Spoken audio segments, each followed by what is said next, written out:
ओम शांति। आपका प्रश्न है, आपने बताया कि ईथर तत्व में जो छप जाता है वह कभी भी मिटता नहीं है, तो क्या हमारे साथ जो भी पास्ट में पूरा हुआ है वह अभी भी इसीलिए इमर्ज होता रहता है? उसे पूरी तरह से कैसे मिटाए? उत्तर है, देखो, ईथर तत्व का मैंने अच्छी रीति समझाया, टॉपिक भी लिखा है और कई वीडियो भी रखी है।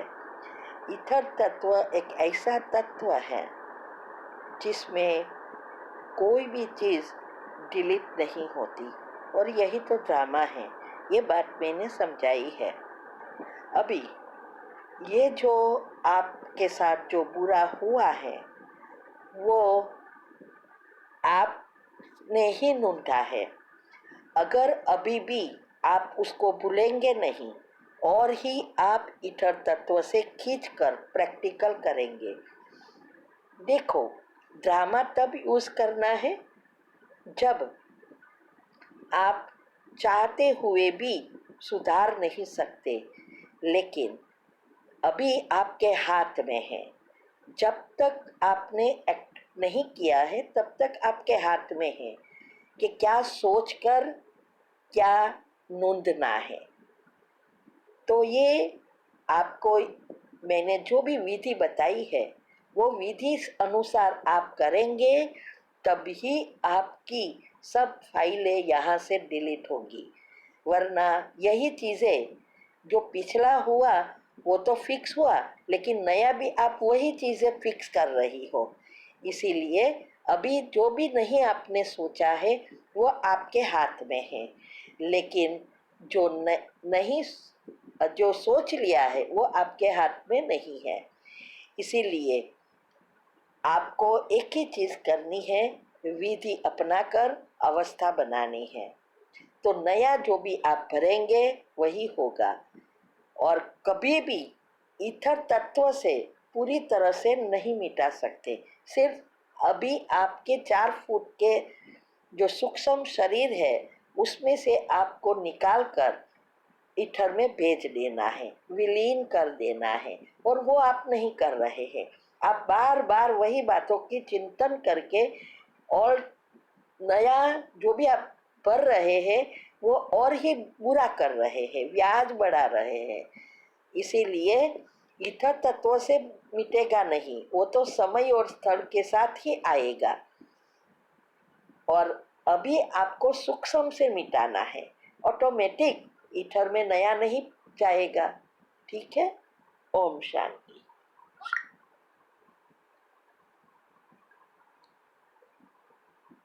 आपका प्रश्न है, टॉक्सिक पास्ट ना भूले तो क्या करें? इतना ज्ञान मंथन के बाद भी वो कभी कभी इमर्ज हो जाता है। इसका कारण क्या है और इसको कैसे पूरी तरह से मिटाए? उत्तर है, देखो, ये आपकी मन पर अभी तक कंट्रोल नहीं आया है, इंद्रिय वश में नहीं है, इसीलिए वो बार बार इमर्ज होता है। अभी इमर्ज हुआ, लेकिन आपने फिर से अगर उसकी भावना में आ गए तब नया कर्म बनता है। आया और चला गया तो नया कर्म नहीं बनता है। देखो, हर एक के जीवन में बहुत बुरी सिचुएशन आती ही है।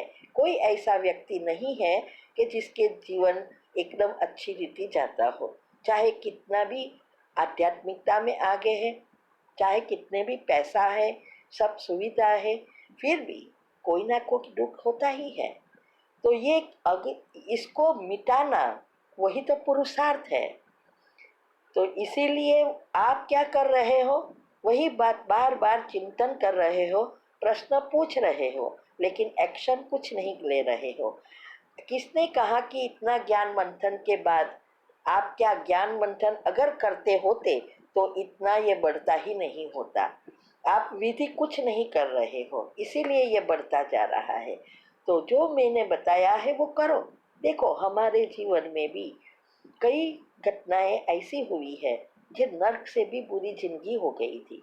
कभी तो ऐसा लगता था कि ज्ञान छोड़ दूं या इस दुनिया से ही दुनिया को ही छोड़ दूँ।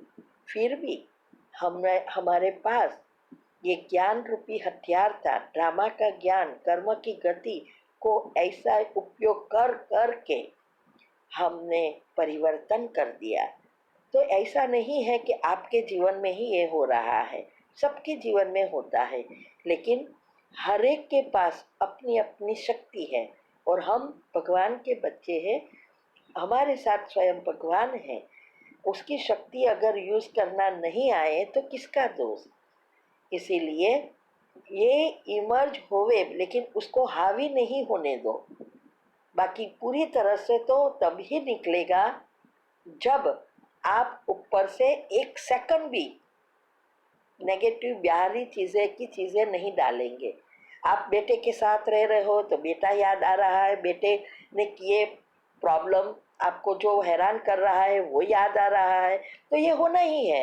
ये याद आया, फिर आपने सोचा कि ये मेरे युगल नहीं है, इसीलिए ये हुआ, इसीलिए मेरे सास ससुर ने ये किया, उसके पास बच्चे रखे, एक के बाद एक बातें याद आएगी ही। तो अगर आप विधि नहीं अपनाएंगे, फुल स्टॉप लगाना नहीं सीखेंगे, मैंने सारी वीडियो आपको भेजी थी और बताया कि कैसे 3 बार कैंसल करो, फुल स्टॉप लगाओ, पॉजिटिव भरो, लिस्ट बनाओ, लेकिन आप नहीं कर रहे हैं। इसीलिए आपके हाथ में है, कोई किसी को कुछ नहीं मदद कर सकता, सिर्फ रास्ता बता सकते हैं। जो हमने किया वो बता रहे हैं, करना ना करना आपके हाथ में है, ठीक है। इसीलिए ज्ञान मंथन आप अगर करते होते तो ये अभी तक आपके ये प्रश्न होते ही नहीं। तो प्लीज़ अवस्था बनाने की विधि, योग के प्रयोग की विधि, जो सोचोगे वो पाओगे, उसमें सारी बातें बताई है, वो फॉलो करो और वही बातें चिंतन में लाकर बढ़ाओ नहीं। ओम शांति। आपका प्रश्न है, मेरी बेटी अभी 7 साल की है, मेरी सास बहुत गुस्से वाली और घमंडी है, बस सबको निशा दिखाना, कैसे भी करके वो सारी प्रोग्रामिंग मेरी बेटी में अभी से हो रही है।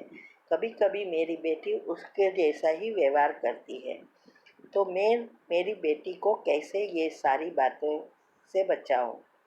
उत्तर है, पहले आपके अंदर जो सॉफ्टवेयर बन गया है कि आपकी सास घमंडी है, आपकी सास बहुत गुस्से वाली है, वो प्रोग्रामिंग मेरी बेटी में कर रही है, तो ये निकालो। वो नहीं कर रही है, आप कर रही हो, क्योंकि आप इस बातों का चिंतन कर रही हो और वही बात उसमें जा रही है। तो आपको जो भी करना है आपको करना है। और ये जो भी सॉफ्टवेयर 6 साल तक बना वो तो पूरा आपके घर के वातावरण अनुसार ही बनता है, और जब वो बातों को अगर आप चिंतन में लाते हैं तो उसकी असर बच्चों पर जल्दी पड़ती है। इसीलिए ये सब हुआ है, नहीं कि आपकी सास की वजह से। आपकी सास तो ज्ञान में नहीं है, आप हो ना। तो आपको क्या करना है वो मैंने ऑलरेडी बताया है, यूट्यूब पर रखा है कि ये जो योग के प्रयोग की विधि है, सबकॉन्शियस माइंड के अनुसार कैसे लिस्ट बनाना है। आप लिस्ट बनाओ कि आपकी बेटी के संस्कार कौन से चाहिए और वो लिस्ट को दोहराओ। आपको आपकी सास कैसी चाहिए वो दोहराओ, और जो कर रही है वो दोहराएंगे और ही वो बिगड़ेगी। इसीलिए प्लीज़ विधि फॉलो करो, जो करना है वो आपको करना है, आपकी सास को नहीं करना है, ठीक है। ओम शांति।